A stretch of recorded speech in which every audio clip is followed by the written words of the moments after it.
the series is called From Here to There because one of the things I'd like to talk about with people like you is how did you get from, it should be from there to here, from there, where these folks are sitting, to here, kind of thing.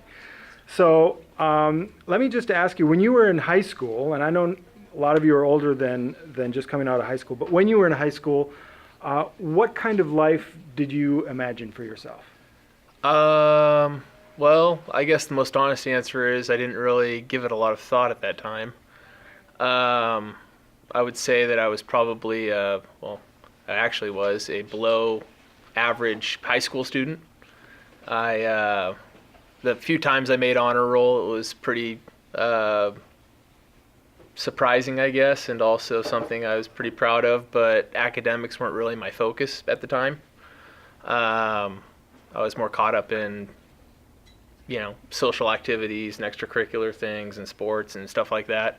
And I didn't come from a home that really had a strong focus on college education and what are you going to do after high school. So I wasn't really thinking about those things a whole lot at the time. Were you thinking about future things at all, or were you just like, this week I'm doing this? I was thinking about future things. My where I grew up, there was a community college. It was called College of the Redwoods, and my dad went to College of the Redwoods when he was a year or two out of high school. He made his way from San Diego up into Humboldt County, and he's a hippie, and so was my mom, and they settled up there. And he went there and didn't graduate from college, but he started there. And my parents weren't wealthy by any stretch, and it was always kind of understood that I'd have to figure out a way to get through college, and it was kind of the conclusion in the house that the way to do that would be to start at the community college. And so I always kind of thought that would be my first step after high school, and I had the grades for it, and so I planned on doing that, and that's kind of where my post-high school educational journey started. Yeah, so were your parents telling you that you had to go to college? Was that a push? They didn't have to push me to. I wanted to go to college. I mean, I thought that would be the next thing that I would do after high school, but I didn't really have a good idea of what that would look like at the time. Both of my parents attended college on some level, but it wasn't. I wouldn't say that my house was really one where the parents are like super academic and say, hey, here's the path that you need to go on. You need to get the SAT score of this, and you need to take the college prep courses, and these are the best schools that you need to target. And now that I'm at a place in life where I am now, I've met and encountered a lot of people who've come from those homes and have an idea of what that looks like. That wasn't my experience, and so I just knew that my parents wanted me to go to college. I wanted to go to college. I didn't really have any other ideas of what I would do, and so I started at the community college, and I remember there were 2 sheets of paper in the career center. One was a list of courses I had to take to go to Cal State University, and the other was a list of classes I had to take to go into the UC system. And I remember asking the career person, which one do they recommend I do? You didn't really know? I honestly did not really know. And they said the UC. And when I was a kid in northernmost part of California, we always went on family vacations to San Diego because that's where my grandma lived. And so I knew I liked San Diego.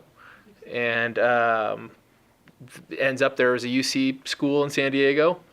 And so I decided that I wanted to go to UC San Diego or UC Santa Barbara because I also heard that Santa Barbara is a cool place.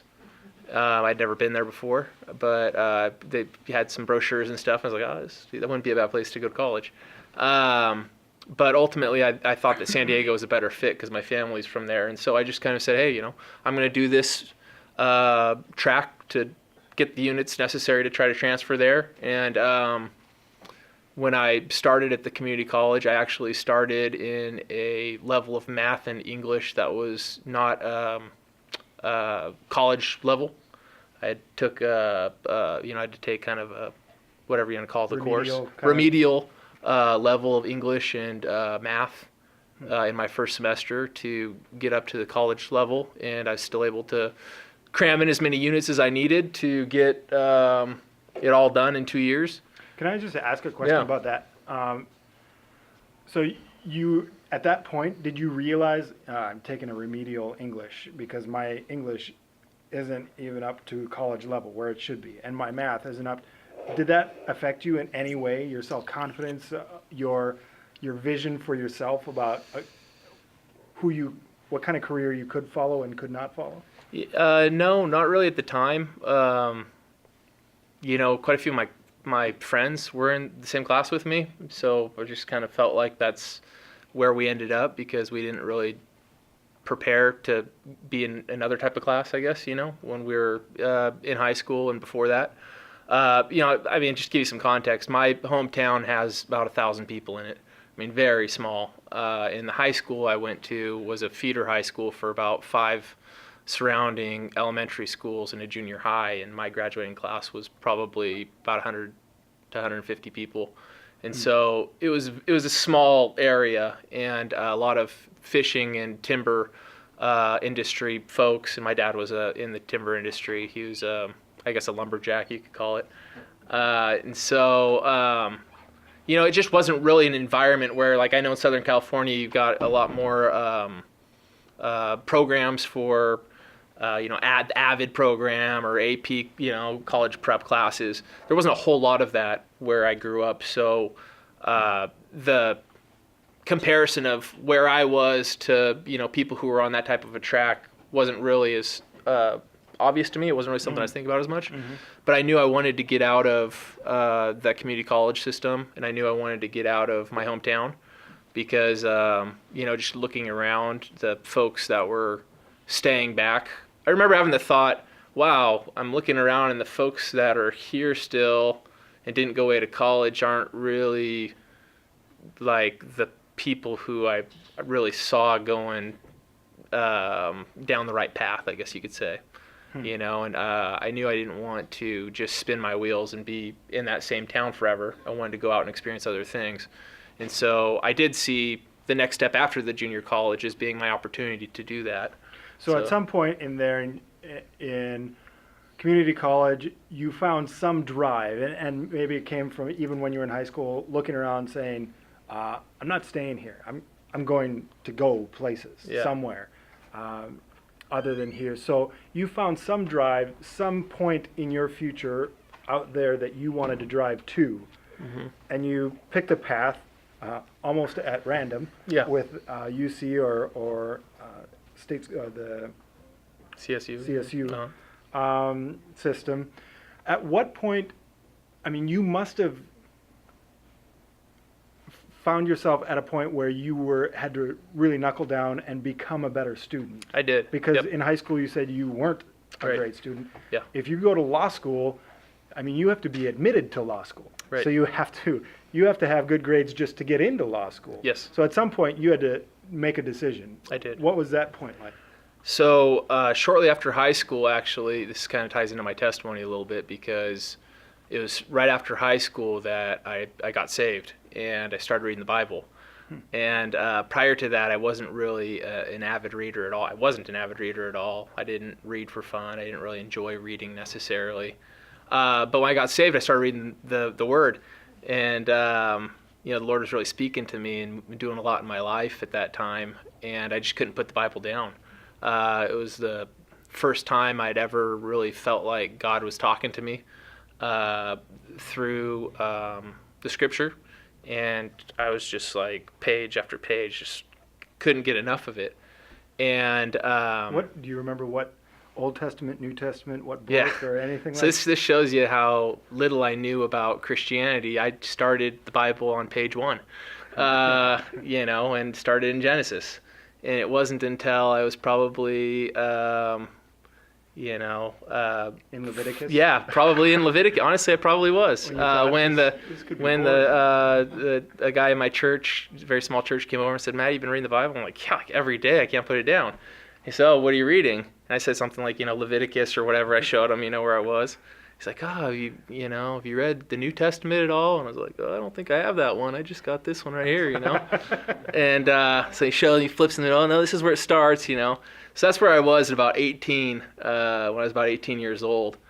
And as I read the Word, and it was really kind of training my mind too, to be disciplined in reading.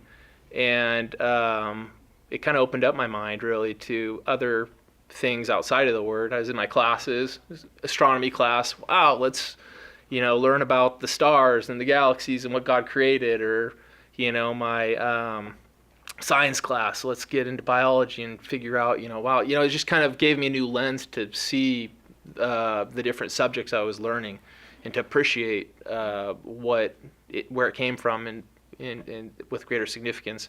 And so I did get more serious about school in junior college. I got all A's and B's, and I think out of all of the kids that went into the junior college with me, I'm the only one that I can think of that did finish in the 2 years. And so I wasn't just kind of floundering through the community college system. I was pretty focused on completing what I'd set out to do. So let me ask you this, and you guys can roll your eyes if you need to, because this is a very pointed question. But so you were a student that made a decision that you're going to do the best you can in school, and there were students that made a different decision that they were just going to be in school. What kind of sacrifices do you feel you had to make, or that you did make, to go down that path? Like, what did you give up? Right. At that point? Well, I'd say both when I was at the junior college and then also after I transferred to UC San Diego, because I did end up getting admitted there, and that's where I graduated from college. I made a lot of sacrifices socially. In high school, I was pretty much, go with the flow, and if we want to go do something, let's go do it. When I was in college, I studied a lot. I wasn't somebody who had a photographic memory. You read something and it's like, okay, now I'm ready to take the test, and I'll just always remember it. I had to read and study and write and go to tutors and get things revised and rewrite them and read something multiple times. And so it took discipline, and it was hard. But that's what it took to get the grades I knew I needed to take the next step in what I wanted to do. So I did it. So when you were down at UC San Diego, there were classes that you loved and were easy to get engaged in. Yep. Tell us about a class that you just couldn't stand. So I've always hated math. I've never been good at it. And you could ask me the most basic math question, I'd probably get it wrong right now today. And so I remember that there was like a statistics type of a class I had to take. I took most of the math requirements at the junior college, but there was one at UCSD I had to take, and it was pretty elementary. What's the next class you're taking? Yeah. Statistics. And so I remember really not liking that one. But, I was a political science major, and I found most of it to be pretty interesting, to be honest with you, because I was pretty interested in politics and how government works and stuff like that. So. Okay, so let's talk about, when did you decide that you wanted to continue college after getting your undergraduate degree and go into law school, which is another 3 years or more of school, yeah, sitting in classrooms, sitting in lectures, paying money for the privilege to be there? When did you make that decision? So when I was at UCSD, I knew I wanted to be a political science major. Like I said, I've always had an interest in political science and government and stuff, even before I was really considered myself academic. And so it seemed like kind of the natural box to check when I had to pick a major for college. And when I got to UC San Diego and was taking the upper division political science classes, I realized at some point that everyone in the lecture hall was pretty much interested in law school. And I had pursued political science and even a minor in law and society, which is a minor program that they had at UCSD at the time. And I didn't have law school as really something that I was planning on doing. I'd never met a lawyer. I'd never been to a law firm. I'd never been to court. I wasn't really sure, what all that involved. But everybody in the class was kind of buzzing a little bit about their plans to go to law school after college, and got me thinking about it. My senior year of college, I was walking down campus, and there was a law school fair where all sorts of law schools had booths set up on the main kind of walkway. And I remember walking by one of the booths, and it was for Pepperdine University. And I remember talking with the person there, and they were like, "Oh, it's a Christian-affiliated university," and there was an integration of faith into the courses if the students wanted that in law school. It's like, oh wow, that sounds really cool. I mean, law, I'm interested in that. It's, got Christian, perspective. That really appealed to me. It was in Malibu, and at the time, this was 50 pounds, and more than 10 years ago, I was an avid surfer and loved being at the beach and doing all that. And so that was go to the beach. It's like, man, Lord, you're really speaking to me right now,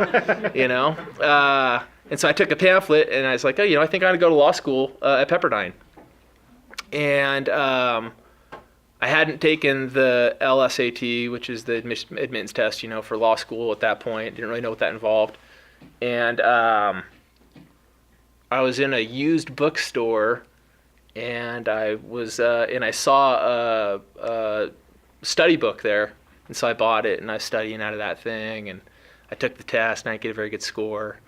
And then one of my classmates paid for this crazy test prep course. It was Let me just have, so you took the test one time. Yeah. And not a very great result. Okay. It was this book that I bought at the bookstore had some tip to basically it's a Scantron test, and so it's like to get through it faster. It had some stupid tip told me just choose C if you don't know what it is, right? To translate all of the answers over to the Scantron at one time, and I'd missed a line on the bubbles and transposed all of my answers off one, right?